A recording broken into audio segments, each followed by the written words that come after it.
This is our channel. This is the history of the Philippines. Let's start at the very beginning.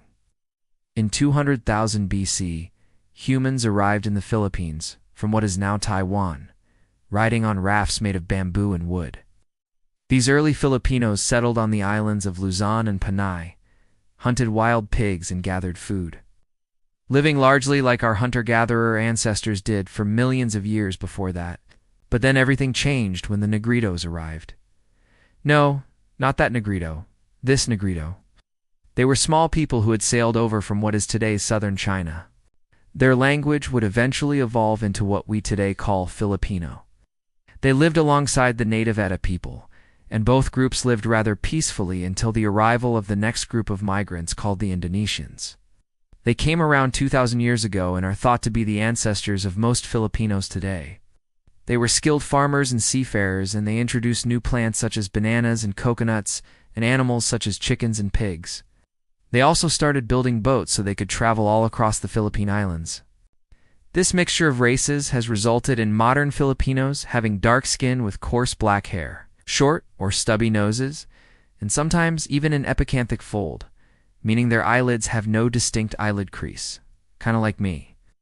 The Indonesians were divided into barangays, which is why when Ferdinand Magellan came to the Philippines in 1521, he found it so easy to conquer them, essentially played the central kingdoms against one another to secure his dominance.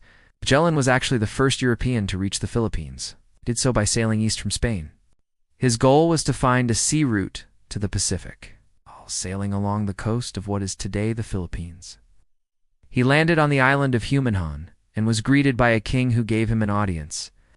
Magellan wanted to convert the king to Christianity and become friends with the Philippine ruler, so he could use the Philippines as a pit stop on his way to Asia.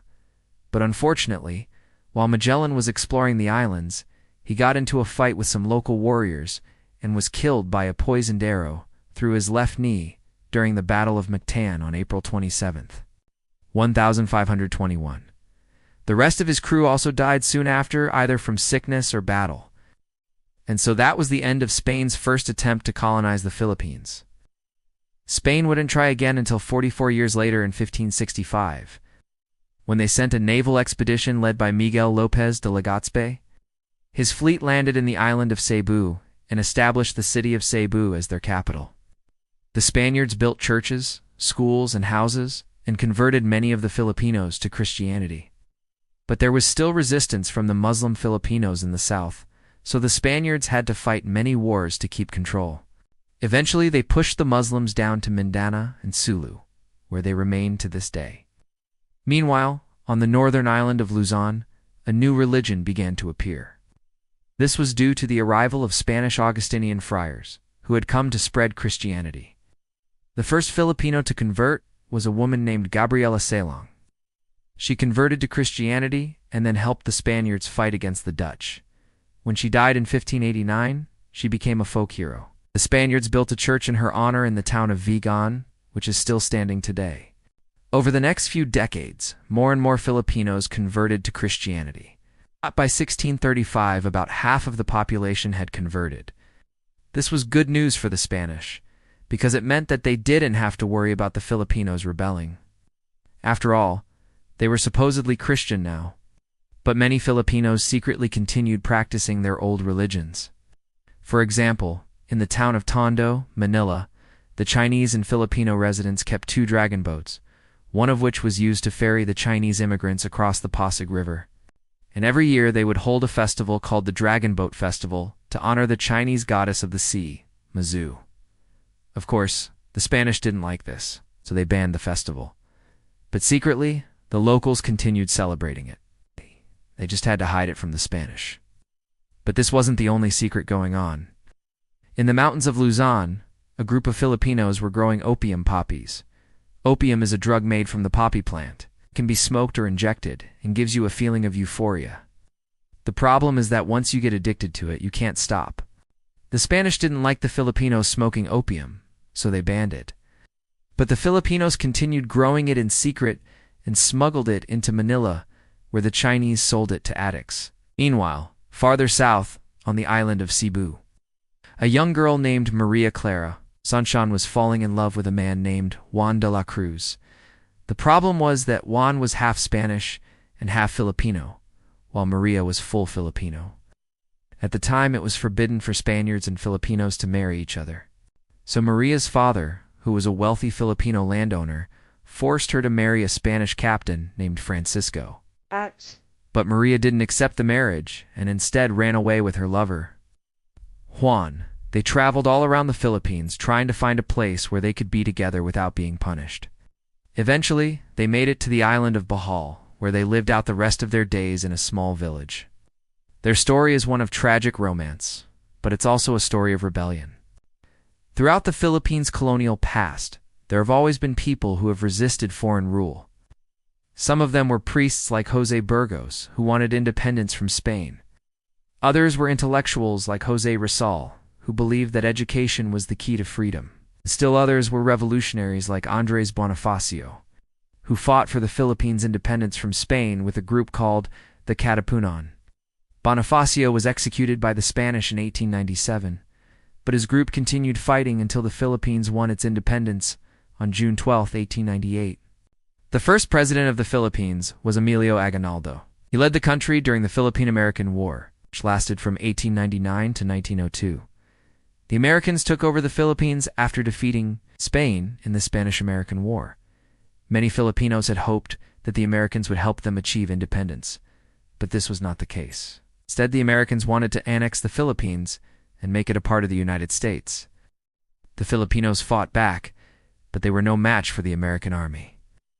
Eventually, Aguinaldo was captured, and the war was over.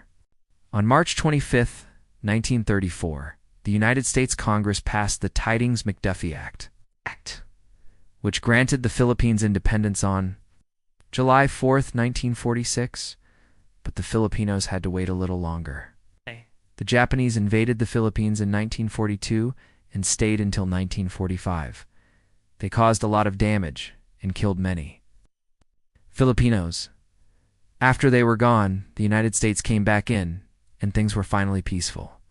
On July 4, 1946, the United States officially recognized the Philippines as a free and independent nation. In the following decades, the Philippines experienced rapid growth and change. In 1965, the Marcos family came to power and ruled the country for 20 years. Ferdinand Marcos was known for his extravagant lifestyle and for stealing billions of dollars from the Philippine government. In 1986, he was forced to flee the country, and the People Power Revolution ended his regime. Corazon Aquino, the widow of a political opponent of Marcos, became the new president. She focused on restoring democracy and the economy. In 1992, Fidel Ramos became president. He continued Aquino's policies and oversaw a period of stability and growth. In 1998, Joseph Estrada became president. He was a former actor who was very popular but not very good at governing. In 2001, he was impeached by the Philippine House of Representatives for bribery and corruption. Survived the impeachment but resigned anyway. In 2004, Gloria Macapagal Arroyo became president. She was a former vice president and the daughter of a former president. Her presidency was marked by several natural disasters, including a severe bird flu outbreak, a devastating earthquake, and a tropical storm. In 2010, Benigno Aquino III became president. He was the son of Corazon Aquino and focused on fighting corruption and poverty. In 2016, Rodrigo Duterte became president. He was a former mayor who was known for his tough stance on crime. In 2022, Ferdinand Bongbong Marcos Jr., the son of the former dictator Ferdinand Marcos, became president. He is the first president of the Philippines who was born after independence from the Dutch. Today, the Philippines is a beautiful country full of friendly people, amazing food, and stunning landscapes. It is a country full of life, laughter, and love. It is a country that I am proud to call home. Thank you for watching.